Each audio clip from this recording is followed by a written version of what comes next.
السلام عليكم ورحمة الله وبركاته. ازيكم يا حبايبي، عاملين ايه؟ النهاردة هنشرح شبكة المفردات. يعني ايه شبكة المفردات؟ يعني هو بيديني كلمة، ماشي، ويقول لي هات منها الاساسيات بتاعتها او الحاجات الخاصة بتاعتها. فلو احنا فكرنا يا شاطرين مع بعض كده وقلنا المستشفى، احنا لما بنروح المستشفى بنلاقي فيها ايه الحاجات الاساسية اللي بنلاقيها في المستشفى؟ فلو جينا نبص هنلاقي ان احنا بنلاقي طبيب. في مستشفى من غير طبيب هو اللي يكشف على المرضى. في ايه تاني؟ في مريض اللي بيكشف عليه، ماشي تمام. في ايه تاني؟ في ممرضة هتساعد الدكتور، ممرضة. في ايه تاني؟ في كرسي متحرك بحيث لو كان المريض مش قادر او تعبان، ماشي، الكرسي ده حد بيمشي بيه، ماشي تمام. في ايه تاني؟ في عربية اسعاف،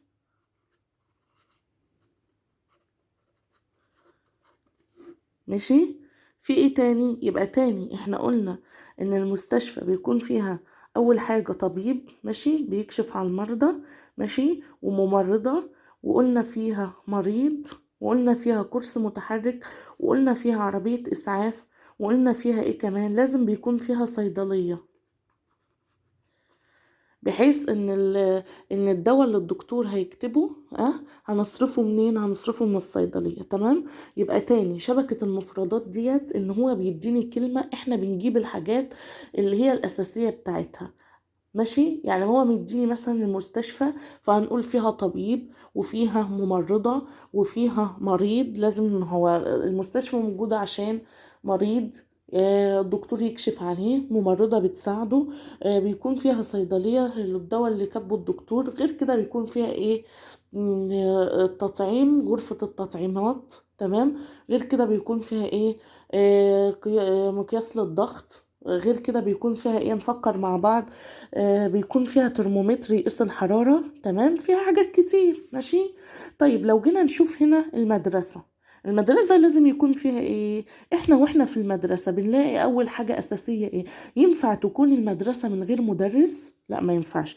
يبقى لازم يكون فيها ايه؟ مدرس، تمام.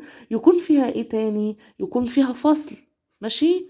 هو ينفع المدرسة ما يبقاش فيها فصول؟ امال الطلبة هتقعد في ايه؟ يكون فيها طلاب، ماشي. يكون فيها ايه المدرسة تاني؟ يكون فيها مكتبة.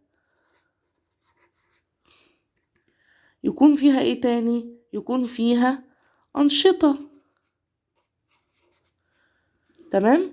يكون فيها ايه تاني؟ يكون فيها زائرة صحية، بحيث لو التلميذ تعب او كده، ماشي، يقوم جاي رايح ايه؟ رايح للزائرة الصحية تكتب له على ايه؟ على دواء او حاجة ياخدها تسكن له ألمه، تمام. يكون فيها ايه؟ يكون فيها فناء اللي هو بيلعبوا فيه الكورة دي، بحيث ان هو لما يجي حصة الألعاب ينزلوا يلعبوا فيها في الفناء ده، تمام. يبقى تاني احنا قلنا شبكة المفردات دي ان بيجيلي كلمة، بيجيب لي كلمة، ماشي، ويقول لي، يعني مثلا بيقول لي ايه؟ هات كلمات خاصة بالكلمة المطلوبة.